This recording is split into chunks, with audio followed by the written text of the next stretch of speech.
Slaves जो है कि रेड कलर का एक कैप पहनते थे। अब कोई बंदा रेड कलर का कैप पहना हुआ है, इसका मतलब कि वो आदमी पहले कभी स्लेव रह चुका है। ट्रीजन का केस, ट्रीजन समझते हो क्या होता है? ट्रीजन मतलब होता है देशद्रोह। ठीक, गद्दारी का केस चलना चालू हो गया। जैसे वही दोस्त तुम्हारे कहते हैं ना गद्दारी कर बे, पर क्या कर दिया गया? रेशियो डिवाइड कर दिया गया किसका? मीट और ब्रेड का, कि इतने ब्रेड के साथ तुम इतना ही मीट ले सकते हो। कि ये जो नज़ारा हुआ करता था ये देखने लायक नहीं होता था, बहुत ज़्यादा विभत्स होता था। ठीक है ना, बहुत ज़्यादा जो है कि डरा देने वाला नज़ारा हुआ करता था। रेन ऑफ टेरर बोलने का भी यही कारण था, क्योंकि यहाँ पर ऐसे डिसीजंस लिए जाते थे, ऐसे डिसीजन इस समय लिए गए जो बहुत ज़्यादा अग्रेसिव हुआ करता था। ये लोग कॉन्सेप्ट लेकर के आते हैं इक्वालिटी ब्रेड का। अब जैसे होता क्या है भाई कि हम लोग के यहाँ इंडिया में देखो कितने तरीके के ब्रेड्स होते हैं। ब्रेड मतलब रोटी वोटी देखो कितने तरीके का होता है, कि अब अगर नान होता है, बटर नान होता है, कुलचा होता है, ठीक है ना, तंदूरी रोटी होता है। उन चेंजेस को बोला जाता है सिविल कोड ऑफ 1804, या फिर इसी को हम लोग नेपोलियनिक कोड भी बोलते हैं।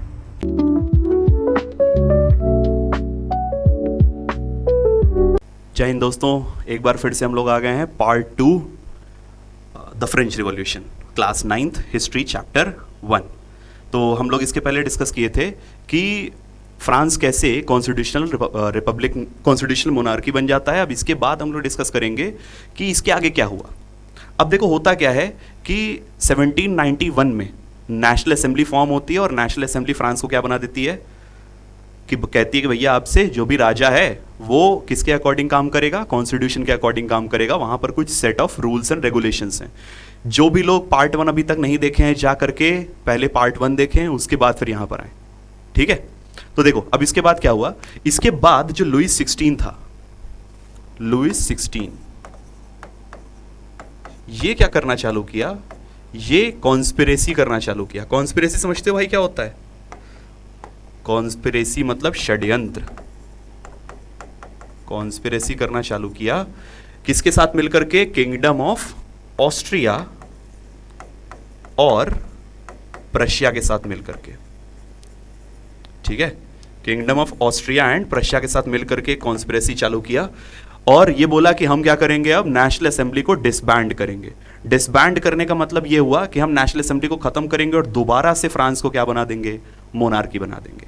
अब देखो हुआ क्या था कि ये बात, जैसे अब ये लोग क्या करना चाह रहे थे? ये लोग फ्रांस के ऊपर अटैक करने की कोशिश कर रहे थे। ठीक है, अटैक प्लान कर रहे थे। लेकिन मजेदार चीज ये हुआ कि नेशनल असेंबली को पहले ही पता चल गया कि राजा हमारा गद्दार है। ठीक, तो प्रीएम्प्टिव स्ट्राइक कर दिया। प्रीएम्प्टिव स्ट्राइक समझते हो क्या होता है? जैसे कि कोई, मान लो तुमको पता चला कि कोई देश तुम्हारे ऊपर अटैक करने जा रहा है, तो हम पहले ही उसको इतना मार दें, इतना जो है कि पीट दें कि किसी भी तरीके का वो दोबारा से सर न उठा पाए। ठीक, तो प्रीएम्प्टिव स्ट्राइक क्या करते हैं भाई? कौन करता है? National assembly declared war. National assembly declared war against किसके? Kingdom of Austria and Prussia के। और नेशनल असेंबली ने ये प्रोक्लेम किया, ये चीज बताया सारे के सारे लोगों को फ्रांस के, कि भाई ये जो लड़ाई है ये हमारे राजा, ये राजा के खिलाफ है, ये उन सालों के शोषण के खिलाफ है, उन सालों के जो है कि जो भी प्रताड़ित किया गया उसके खिलाफ है। और लोग जो हैं इसमें, जो भी वॉलंटियर करना चाहता है, जो भी इस वॉर में पार्टिसिपेट करना चाहता है, वो आ सकता है। तो अब ये जैसे ही सुने लोग, तो थाउजेंड्स के संख्या में लोग वॉलंटियर बन करके आने लगे कि हाँ हम क्या करेंगे, इस लड़ाई में, इस युद्ध में नेशनल असेंबली का साथ देंगे। ठीक है, अपने देश का साथ देंगे। और उसी टाइम पे एक फ्रांस में एक रीजन हुआ करता था, जगह हुआ करता था, जिसका नाम है मार्सेलीस। तो मार्सेलीस के नाम पे ही जो सोल्जर्स मार्सेलीस से आए थे, वहीं से एक ये लोग पोयम गाना चालू करते, गाना गाना चालू करते, जिसका नाम भी मार्सेलीस ही है, जो कि पोएट थे, फ्रेंच पोएट थे, जिनका नाम था रॉजर डे आइल। ठीक है, तो रॉजर डे आइल ने ये पोयम लिखी थी मार्सेलीस। और जैसे अपने यहाँ जो है कि लिखा गया है वंदे मातरम लिखा गया है, और जो है कि भारत अपना जो है कि नेशनल एंथम लिखा गया है, तो ये सब जो भी चीज़ें लिखी गई हैं, तो ये सब क्या था भाई? रोमांटिसिज्म का एक कॉन्सेप्ट था। अभी उस पर हम लोग आएंगे। ठीक है ना, रोमांटिसिज्म के कॉन्सेप्ट में क्या होता था कि देश को एक ऐसे पोर्ट्रे किया जाता था जिससे लोगों के अंदर कुछ एक्साइटमेंट आए, कुछ इमोशंस आए। तो ऐसे ही इमोशंस जगाने के लिए एक पोएट थे जिनका नाम था रॉजर डे आइल। इन्होंने मार्सिलीज नाम का एक सॉन्ग लिखा था और लोग मार्च करते हुए इस वॉर में पार्टिसिपेट कर रहे थे और यही मार्सिलीज सॉन्ग गाते हुए जा रहे थे। और बाद में जब फ्रांस रिपब्लिक बन जाता है तो फिर इसी को, मार्सिलीज को ही क्या कर दिया जाता है भाई, फ्रांस का नेशनल एंथम बना दिया जाता है।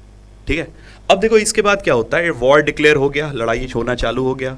अब दिक्कत ये था कि यार ये लड़ाई ना लंबा चलता चला गया, तो अब जो कॉमन पीपल हैं, जो कॉमन जनता है, वो अब इस लड़ाई को थोड़ा सा देखने लगे कि यार ठीक है लड़ाई कर रहे हो तो थोड़ा जो है कि अपना कुछ दिन लड़ाई चले ना, मारपीट के ख़त्म करो।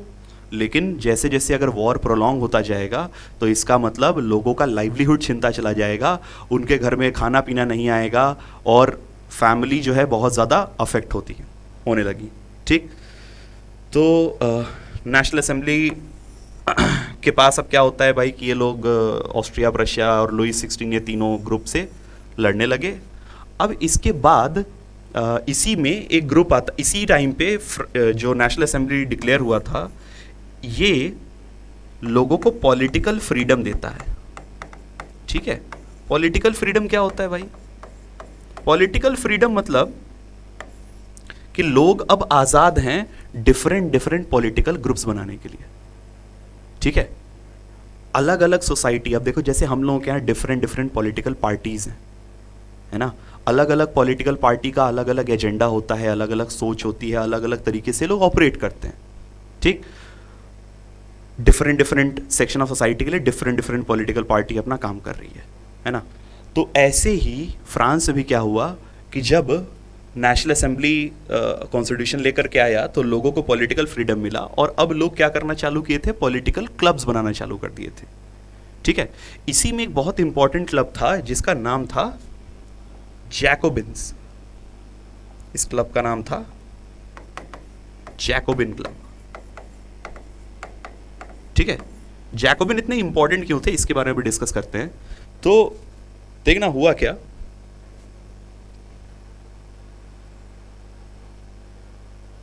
ये जो जैकोबिन्स थे, ये जो जैकोबिन्स थे ये क्या काम करना चालू किए। सबसे पहले देखते हैं इसमें लोग कौन हुआ करते थे। इस क्लब में ऐसे लोग हुआ करते थे जो बहुत ज्यादा अमीर घर से नहीं आते थे। ठीक है, पुअर सेक्शन ऑफ सोसाइटी। ठीक, जो पुअर सेक्शन ऑफ सोसाइटी को बिलोंग करते थे, है ना। अच्छा, इसके साथ साथ अब poor section of society for example जो भी आर्टिस्ट हो गया, ठीक है, आर्टिजन्स बोला जाता था। इसके अलावा डॉक वर्कर्स हो गए। डॉक वर्कर मतलब एक तरीके से मजदूर वगैरह हो गए जो डॉक्स पे काम करते हैं। ठीक है ना, शिप वगैरह के साथ जो भी लोग काम करते हैं उनको डॉक वर्कर्स बोला गया। ठीक, ये सब जो लोग थे, ये लोग क्या किए, इस पॉलिटिकल क्लब को ज्वाइन किए थे। अब जैकोबिन का नाम कहां से पड़ता है, जैकोबिन का नाम आता है the church of Saint Jacob.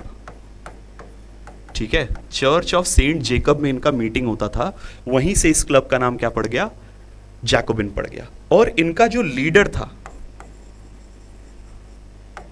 इसके लीडर का नाम था रॉबेस्पियरे,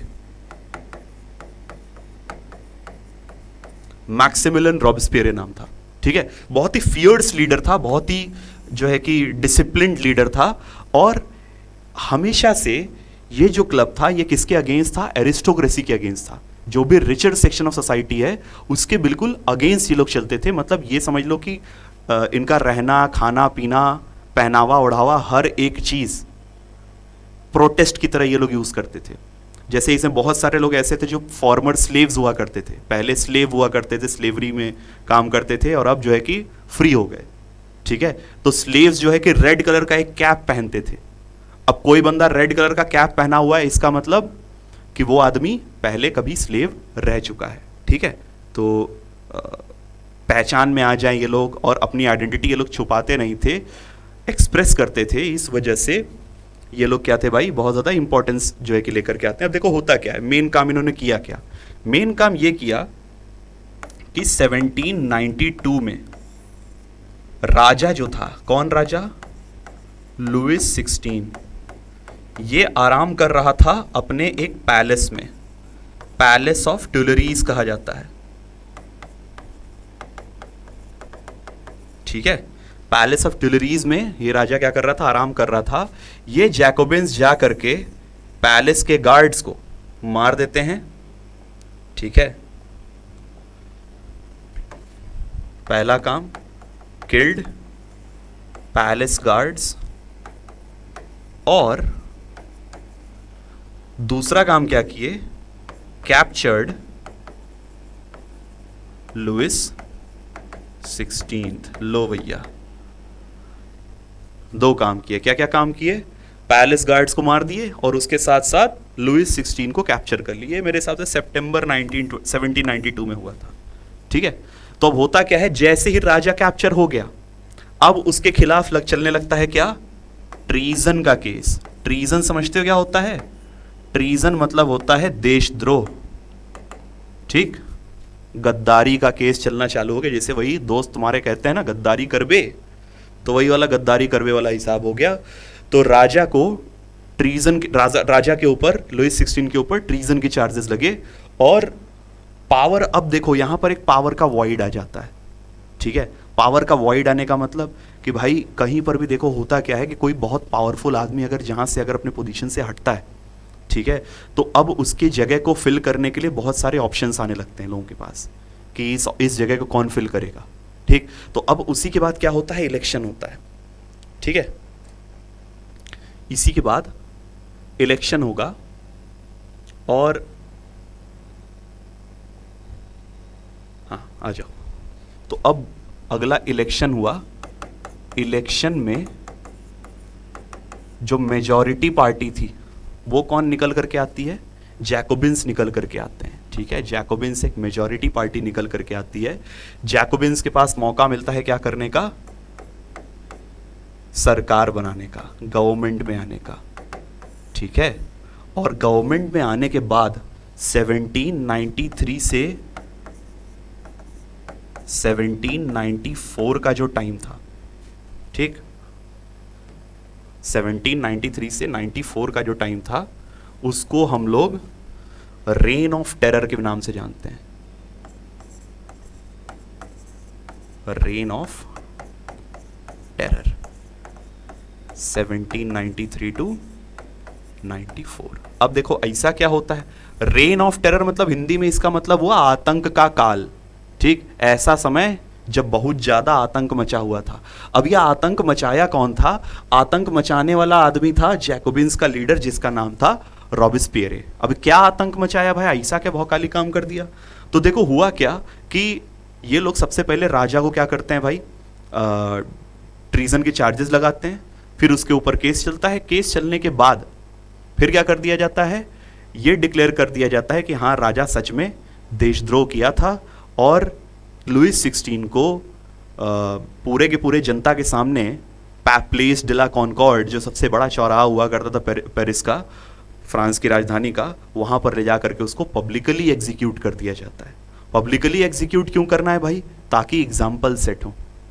जितने भी नोबल मैन हैं, जितने भी लोग राजा से जुड़े हुए सपोर्टर्स हैं, उनका पूरा का पूरा मनोबल तोड़ दिया गया, ठीक है। इसी टाइम पे एक डिवाइस ये लोग इजाद किए थे, मैक्सिमिलियन रॉबेस्पियरे, एक डॉक्टर था जिसका नाम था डॉक्टर गुलोटीन, उसके साथ मिल करके एक डिवाइस इजाद किया था। उस डिवाइस का नाम था गिलोटीन,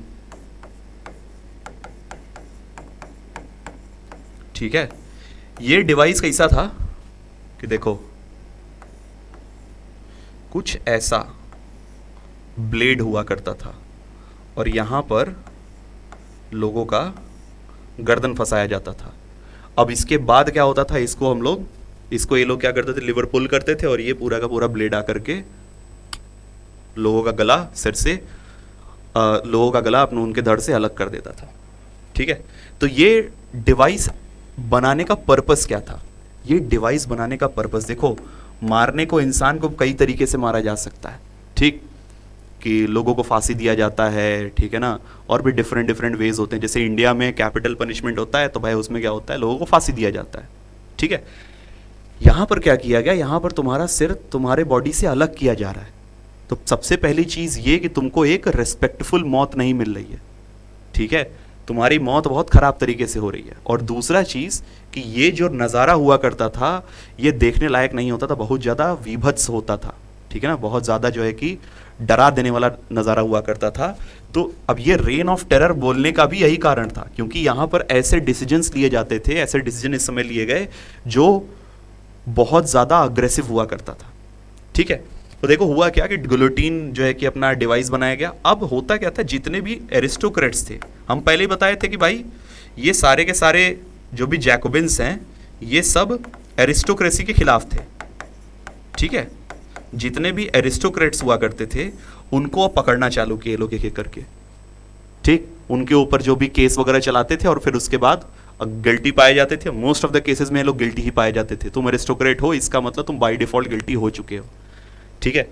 तो इन एरिस्टोक्रेट्स को यहां ले आकर के गिलोटिन कर दिया जाता था, ठीक है। अच्छा, अब देखो क्या हुआ कि इसके साथ साथ ये लोग क्या करते हैं, इसी रेन ऑफ टेरर में उस पर डिस्कस करते हैं।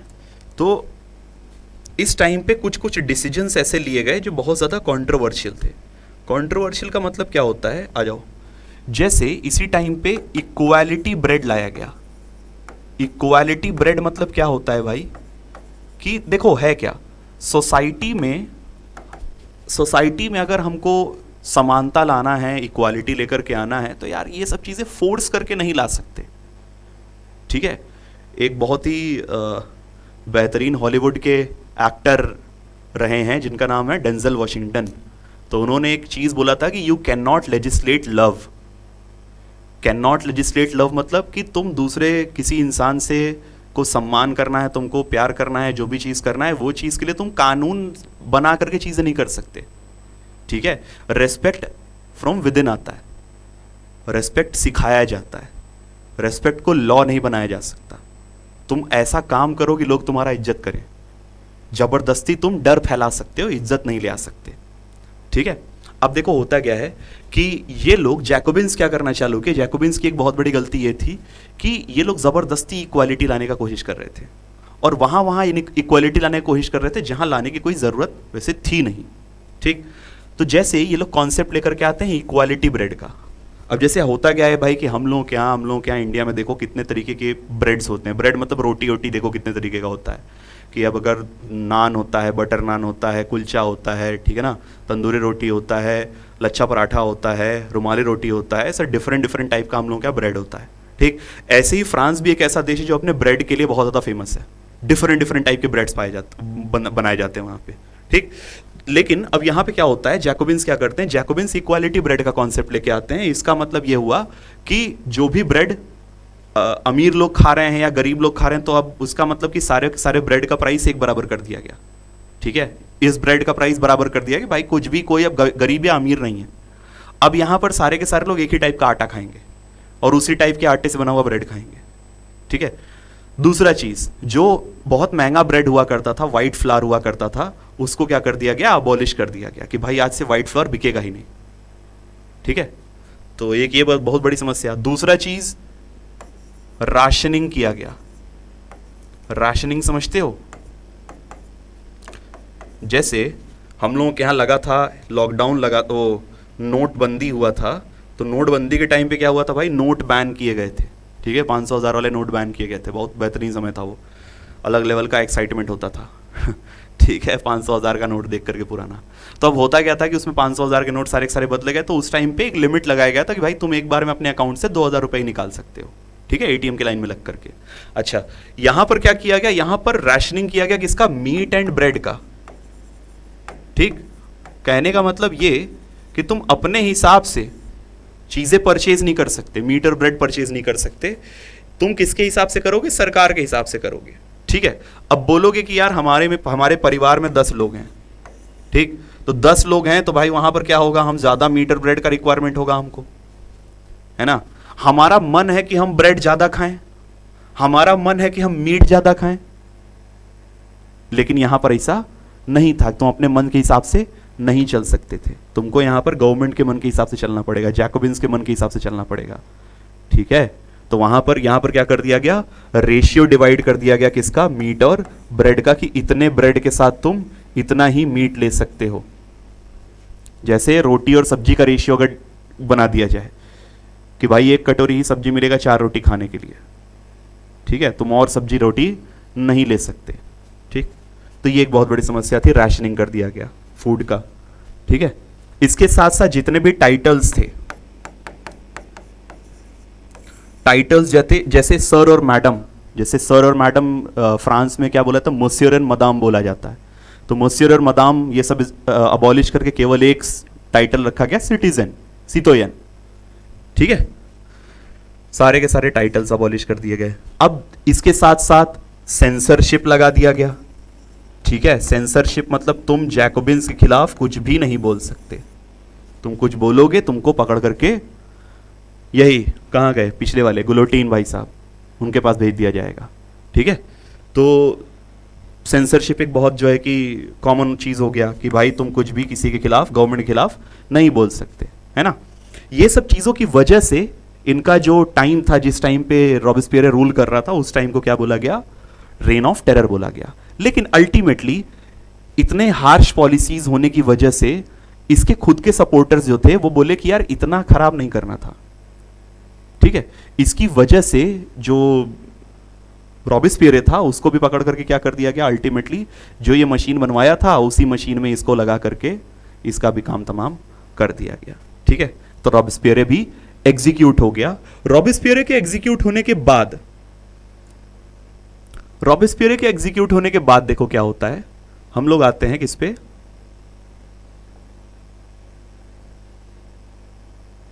एक सेकेंड, हाँ। After the execution of Robespierre there was a void, again फिर से वॉइड आता है पावर में।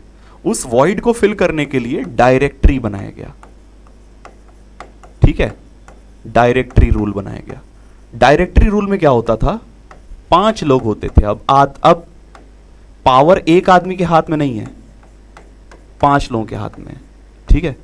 अब देखो ये भी समस्या है, ज्यादा जोगी मठ उजाड़, कि भाई अगर जरूरत से ज्यादा लोगों के पास पावर हो जाएगा तो कोई काम भी नहीं हो पाएगा। तुमने अथॉरिटी को इतना ज्यादा डिवाइड कर दिया कि अब लोग तुमको देखने ही नहीं, अब पता ही नहीं चल रहा है कि भाई कौन सा काम किसको करना है। तो इसकी वजह से ये 5 लोगों में बहुत ज्यादा लड़ाई झगड़ा मारपीट होता रहता था, ठीक है। इनमें बहुत ज्यादा कॉन्फ्लिक्ट होता रहता था।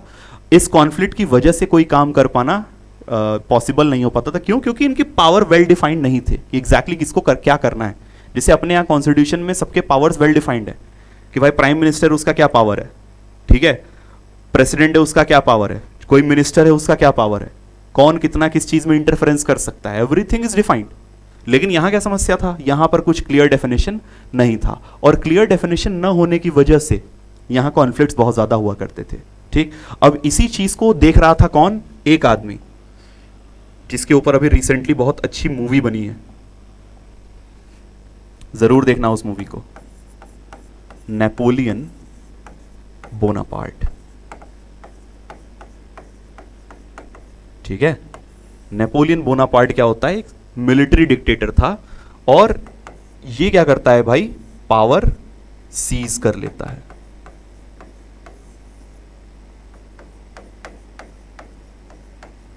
ठीक है, सीज का स्पेलिंग एक बार चेक कर लेना यार, हो सकता है आई और ई में थोड़ा इधर उधर हो गया हो, कोई बात नहीं। देखो ये क्या करता है, पावर सीज करता है और बोलता है कि हम क्या हो गए अब से, एम्परर ऑफ फ्रांस हो गए, ठीक है। फ्रांस के हम क्या हो गए भाई, एम्परर हो गए। अच्छा, फ्रांस के एम्परर हो गए तो अब ये क्या करता है भाई, बहुत सारे चेंजेस लेकर के आता है, ठीक है।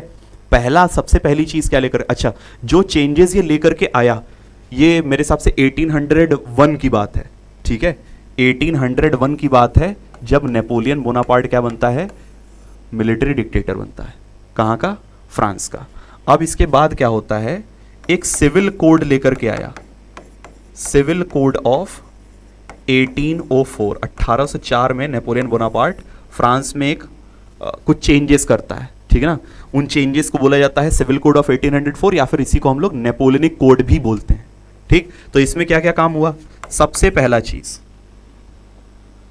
अब देखो इसमें ये पॉइंट्स इंपॉर्टेंट है, ठीक है। तो क्या क्या बातें हुई ये देख लेते हैं हम लोग, इससे लिखते हैं। सबसे पहला चीज, titles and privileges were abolished. ठीक, किसी भी इंसान के पास अब कोई बाई बर्थ प्रिविलेज नहीं रहेगा। टाइटल्स और प्रिविलेज को हम लोग क्या कर देंगे भाई, अबॉलिश कर देंगे, खत्म कर देंगे। ठीक, दूसरा इंपॉर्टेंट चीज हुआ कि ट्रेड बैरियर्स वर रिमूव्ड। ट्रेड बैरियर्स को क्या कर दिया गया, रिमूव कर दिया गया कि अब कोई भी किसी भी तरीके का ट्रेड बैरियर नहीं है, इंसान अपना फ्रांस में जहां से चाहे जहां तक ट्रेड कर सकता है। तीसरा इंपॉर्टेंट चीज क्या होता है यहीं पे, तीसरा इंपॉर्टेंट चीज होता है कि वेट्स एंड मेजरमेंट वाले सिस्टम को, वेट्स एंड मेजरमेंट वाले सिस्टम को इंप्रूव कर दिया गया। ठीक है, बहुत इंपॉर्टेंट चीज है। ठीक, वेट्स एंड मेजरमेंट वाला सिस्टम इंप्रूव हुआ, इसके साथ साथ करेंसी वाले सिस्टम को भी इंप्रूव किया गया। ठीक, डिफरेंट डिफरेंट फ्रांस में करेंसीज चलती थी, उन सारे करेंसीज को हटा करके दो करेंसीज लगा दी गई थी। ठीक है, तो ये सारे के सारे चेंजेस होते हैं सिविल कोड में। इसके साथ नेपोलियन इतना इंपॉर्टेंट क्यों है, इसके बारे में डिस्कस करते हैं। तो भाई देखो, होता क्या था कि जब नेपोलियन पावर में आया उस पर्टिकुलर टाइम पे फ्रांस क्या बन जाता है, रिपब्लिक बनता है। ठीक है, फ्रांस बोला कि अब रिपब्लिक मतलब किसका रूल हो गया, अब रिपब्लिक मतलब लोगों का रूल हो गया। ठीक है, द रूल ऑफ पीपल। अब वो पीपल का रूल कैसे होगा वो अलग चीज हो, कोई भी रिपब्लिक डेमोक्रेसी हो ये जरूरी नहीं है। ठीक है, लेकिन रूल किसका रहेगा भाई, लोगों का ही रहेगा। अच्छा, अब देखो इसके बारे में बात करते हैं। तो नेपोलियन जब पावर में आता है तो ये बोलता है कि यार ये जो बेहतरीन कॉन्सेप्ट ऑफ नेशनलिज्म है, नेशन है, फ्रांस अब क्या बन गया, एक नेशन बन गया। नेशन बन गया तो नेशनलिज्म का कॉन्सेप्ट हमको क्या करना है, पूरे के पूरे दुनिया में फैलाना है, स्पेशली यूरोप में फैलाना है। ठीक है, तो नेपोलियन क्या करता है, लड़ाई करना चालू करता है। लड़ाई करने का मतलब क्या हुआ कि 1804 से लेकर के 1815 तक, 1815 तक नेपोलियन क्या करता है, different different part of Europe में जाकर के जितने भी राजा दिखाई देते हैं सबको एक एक करके हराना चालू कर देता है। ठीक है, और बहुत ही बड़ा कॉन्क्वेस्ट करता है जिसकी वजह से फ्रांस का एरिया बहुत ज्यादा बढ़ जाता है। ठीक, अल्टीमेटली कंबाइंड फोर्सेस जब मिलते हैं सारे के सारे राजाओं के, तो 1815 में बैटल ऑफ वाटरलू होता है। बैटल ऑफ वाटरलू होता है जहां पर नेपोलियन क्या कर देता है, नेपोलियन को क्या कर देते हैं ये लोग, हरा देते हैं। ठीक है, और नेपोलियन का रूल क्या हो जाता है, खत्म हो जाता है। ठीक, ये पूरा का पूरा कहानी था किसका, फ्रेंच रिवॉल्यूशन का। अब इसमें हम लोग कुछ कुछ सेक्शन ऑफ सोसाइटी के बारे में डिस्कस करेंगे। जैसे सबसे पहले डिस्कस करेंगे हम लोग किसके बारे में, विमेन के बारे में। विमेन का पार्टिसिपेशन, इनका जो पार्टिसिपेशन था इट वॉज वेरी एक्टिव। ठीक है ना, पूरे के पूरे रेवोल्यूशन में। अब देखो विमेन क्या क्या कर रही थी उस टाइम पे। सबसे पहली चीज कि भाई विमेन फैमिली पूरा का पूरा देख रही हैं। ठीक है, बच्चे संभाल रही हैं, परिवार संभाल रही हैं, जो भी एल्डर्स हैं उनका ध्यान रख रही हैं। दूसरा चीज, जब रेवोल्यूशनरी वॉर्स चल रहे थे, जब जो भी राजा के अगेंस्ट वॉर हुआ, नेशनल असेंबली जो वॉर डिक्लेयर किया था वो हुआ, फिर उसके बाद जो है कि नेक्स्ट चीज नेपोलियनिक वॉर हुआ। ये सारे के सारे टाइम पे जो मेन हुआ करते थे वो लड़ाई लड़ रहे थे। तो पूरा का पूरा फैमिली का जिम्मेदारी किसके ऊपर था, विमेन के ऊपर था। और विमेन को बहुत पहले से जो है कि पैसिव सिटीजन की तरह ट्रीट किया जाता था। अब ये सोचो कि जब लुईस 16 शासन कर रहा था उस टाइम पे तो पूरी पूरी विमेन को कोई भी किसी भी तरीके का कोई राइट नहीं हुआ करता था। विमेन को एज अ प्रॉपर्टी ट्रीट किया जाता था, और शादी के पहले उनका ओनरशिप किसके पास, जो भी फादर है उनके पास होता था, और फिर ओनरशिप क्या हो जाता था, ट्रांसफर हो जाता था to the husband after marriage. जब 1791 का कॉन्स्टिट्यूशन बना तो वुमेन को थोड़ी होप जगी कि यार अभी हो सकता है कि इसमें हम लोगों को वोटिंग राइट मिले। ठीक है, हम लोग को भी पॉलिटिकल क्लब बनाने को मिले, हम लोग भी अपना एक्टिव पार्टिसिपेशन कर पाए सोसाइटी में। लेकिन 1791 के कॉन्स्टिट्यूशन में वुमेन को कोई भी वोटिंग राइट नहीं दिया जाता है। ठीक, ये एक बहुत बड़ी समस्या। अब ये सोचो कि अगर वही 50% ऑफ सोसाइटी को तुम कोई राइट ही नहीं दोगे तो सोसाइटी एज अ होल आगे कैसे बढ़ पाएगी। इनके पढ़ने लिखने के लिए स्कूल्स वगैरह बनाना, और इसके साथ साथ सोसाइटी में वुमेन को अपलिफ्ट करने के लिए डिफरेंट डिफरेंट स्कीम्स चलाना, ये सब चीज़ें बिल्कुल नहीं की गई। ठीक, हालांकि हुआ क्या कि जब लुईस 16 का जो है कि लुईस 16 खत्म हो जाता है, उसका रूल खत्म हो जाता है, तब जा करके वुमेन अपना अपना पॉलिटिकल क्लब्स बनाना चालू कर दी, ठीक है। अब वुमेन अपने पॉलिटिकल क्लब्स बनाना चालू कर दी, तो वहां पर अब राइट्स, अपने राइट्स के लिए वो लोग लड़ना चालू करते हैं कि भाई हम लोगों को भी मेन के बराबर राइट्स चाहिए, हम लोगों को भी इक्वल वेजेस चाहिए, अगर सेम काम कर रहे हैं तो भाई हमको भी उतना ही पैसा चाहिए, हमको कम पैसा क्यों मिल रहा है, ठीक है। ये एक समस्या। तीसरा चीज ये था कि इसी में वुमेन जो है कि compete कर रही हैं मेन के अगेंस्ट कि हाँ हम जो है कि बेटर जो है कि तुमसे कर सकते हैं, तुम्हारे बराबर कर सकते हैं, और हमको जो है कि पूरा का पूरा प्रॉपर सम्मान मिलना चाहिए, रेस्पेक्ट मिलना चाहिए। बात यहाँ सम्मान की भी थी, ठीक है। अब मज़ेदार बात समझो कि फ्रांस में इतना पहले रेवोल्यूशन हुआ 1789 में या 91-92 में, राजा अबॉलिश हो चुका है, ख़त्म हो चुका है, मोनार्की अबॉलिश हो चुका है। वुमेन को वोटिंग राइट गेस करो कब मिला? वुमेन को वोटिंग राइट फ्रांस से मिलता है इन द ईयर 1946। इतना लंबा समय, 1789 को फोर्ट ऑफ बैस्टिल तबाह कर दिया गया, तोड़ दिया गया, हटा दिया गया, और वुमेन को वोटिंग राइट कब मिलता है? 1946 में। इतना लंबा टाइम वुमेन को लगा रिवॉल्यूशन होने, फ्रेंच रिवॉल्यूशन होने के बाद बराबरी पाने के लिए। तो वुमेन का स्ट्रगल उस पर्टिकुलर टाइम पे बहुत ज्यादा हुआ करता था। उसकी वजह से अब देखो है क्या कि फ्रांस एक ऐसा देश है ना जहां पर प्रोटेस्ट इज अ कल्चर, ठीक है। प्रोटेस्ट इज अ कल्चर का मतलब क्या हुआ कि एक ऐसा देश है जहां पर लोग हमेशा अपने सरकार से सवाल पूछते हैं, जो भी अथॉरिटी पावर में हमेशा उसको क्वेश्चन करते हैं, जो कि एक डेमोक्रेसी होने के लिए या फिर एक नेशन के लिए बहुत ज्यादा इंपॉर्टेंट होता है, सवाल पूछना। तो ये लोग क्या करते थे, ये लोगों का यही था कि भाई हम लोग इतने सवाल पूछेंगे, इतना प्रोटेस्ट करेंगे कि तुम परेशान हो जाओगे, ठीक है। तो आज भी फ्रांस में हमेशा से प्रोटेस्ट का कल्चर रहा है, ठीक है। स्पेशली वुमेन जो जिनको 1946 में आकर के वोटिंग राइट मिला, ठीक।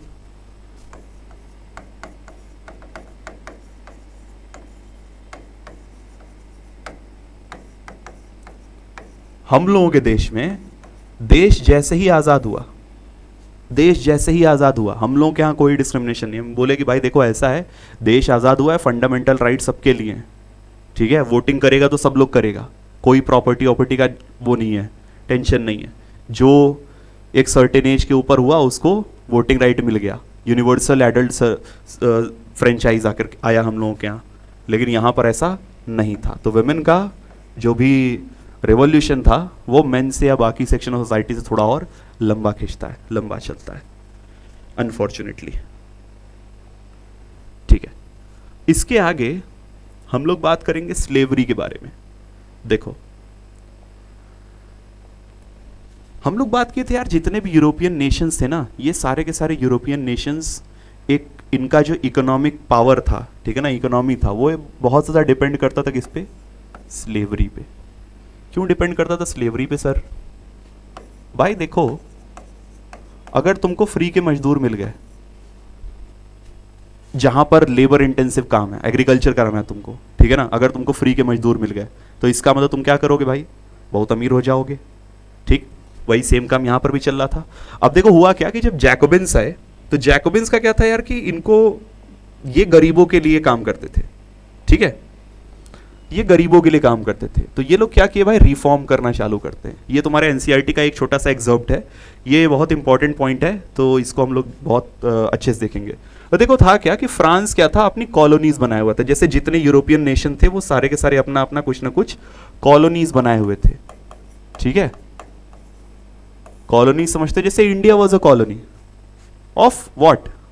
किसका कॉलोनी था इंडिया? ठीक है, यूके का कॉलोनी था। तो वैसे ही ये लोग भी, फ्रांस भी क्या किया था, डिफरेंट डिफरेंट एरियाज में कॉलोनीज बनाया हुआ था। अब जैसे कॉलोनीज कहां पे थे? करीबियन आइलैंड में थे, ठीक है। तो करीबियन आइलैंड में डिफरेंट डिफरेंट रीजन्स थे, मार्टिनिक, ग्वाडालोप और सैन डोमिंगो। ये बहुत ही इंपॉर्टेंट जो है कि क्या करते थे, सप्लायर थे किसके? Tobacco, Indigo, sugar and coffee के, ठीक है। तो अब यहां पर क्या था कि भाई यूरोपियंस, यहाँ यूरोप से लोग उठ करके यहाँ मजदूरी करने तो जाएंगे नहीं, ठीक। तो अब यहाँ पर लेबर का शॉर्टेज होने लगा, प्लांटेशन था हमेशा से ही, बहुत ही लेबर इंटेंसिव काम होता है प्लांटेशंस में।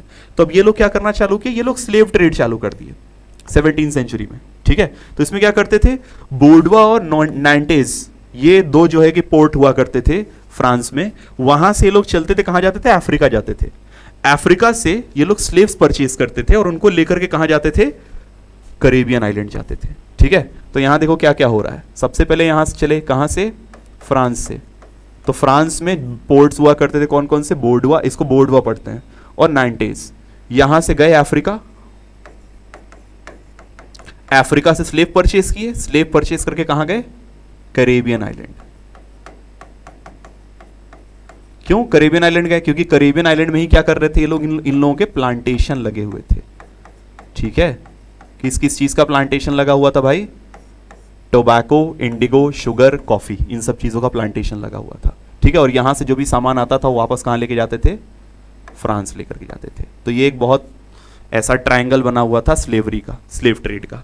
ठीक है, अच्छा, तो कहने का मतलब ये कि जो बोर्डवा और नाइनटेज जैसे रीजन्स थे, उनकी प्रॉस्पेरिटी का कारण ही स्लेव ट्रेड था। ठीक है, पूरा का पूरा ये लोग 17वीं सेंचुरी से लेकर के 19वीं सेंचुरी तक 200-300 साल तक लगातार ये लोग क्या करते रहे, इसी सेम उस पे जो है कि काम करते रहे। अब देखो नेशनल असेंबली बना तो भाई बहुत डिबेट हुआ कि यार क्या होना चाहिए, जो declaration of rights of man and citizen है, तो कहाँ के मैन और कहाँ के सिटीजन के बारे में बात हो रही है। ठीक है, कहाँ के मैन और कहाँ के सिटीजन को राइट्स मिलेंगे। तो ये लोग डिसाइड करते हैं कि केवल और केवल फ्रांस में रहने वाले लोगों के लिए हम लोग ये सारा का सारा राइट दिए हैं, जो फ्रेंच कॉलोनीज में रह रहे हैं वहां के लोगों को कोई राइट नहीं है।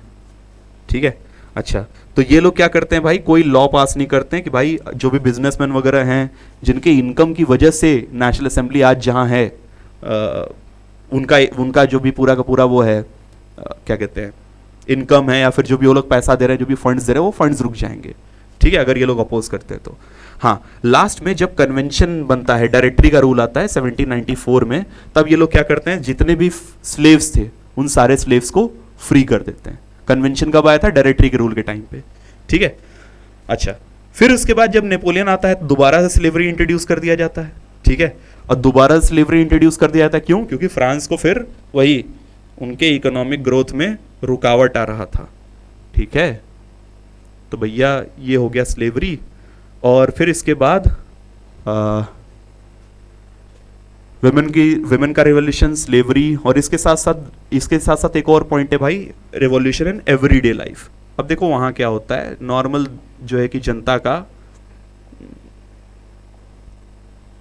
इनके लाइफ में क्या चेंजेस होते हैं। तो भाई देखो होता क्या है, सबसे पहली चीज कि लोग अब क्या हो गए हैं, लोगों को अब मिल गया है फ्रीडम। ठीक है, तो इस फ्रीडम का लोग करेंगे इस्तेमाल।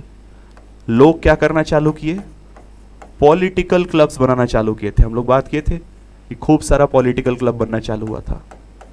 ठीक है, पॉलिटिकल क्लब्स बनना चालू हुए थे। इसके साथ साथ अब लोग, अब यहां पर प्रिंट रेवोल्यूशन भी आ चुका था।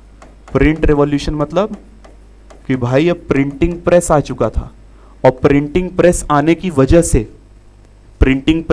वजह से बहुत तेजी से इंफॉर्मेशन, आइडियाज, ये सब चीजों का एक्सचेंज पूरे के पूरे जनता में होने लगा।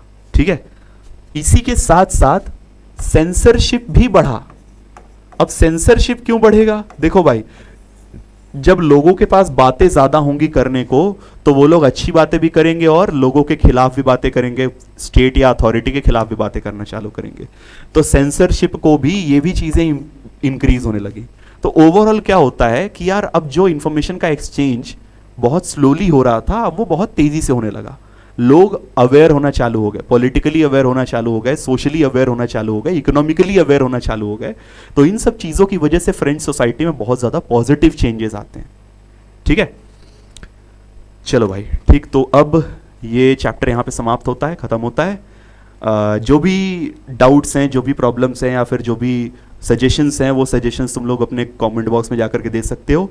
और चैनल को लाइक करो, वीडियो को लाइक करो, चैनल को सब्सक्राइब करो, और जो भी इंप्रूवमेंट चाहिए, जो भी नए टॉपिक्स चाहिए, वो अपने कमेंट कर सकते हो। ठीक है, फिर मिलेंगे भाई अगली वीडियो में किसी और चैप्टर के साथ, किसी और टॉपिक के साथ। जय हिंद।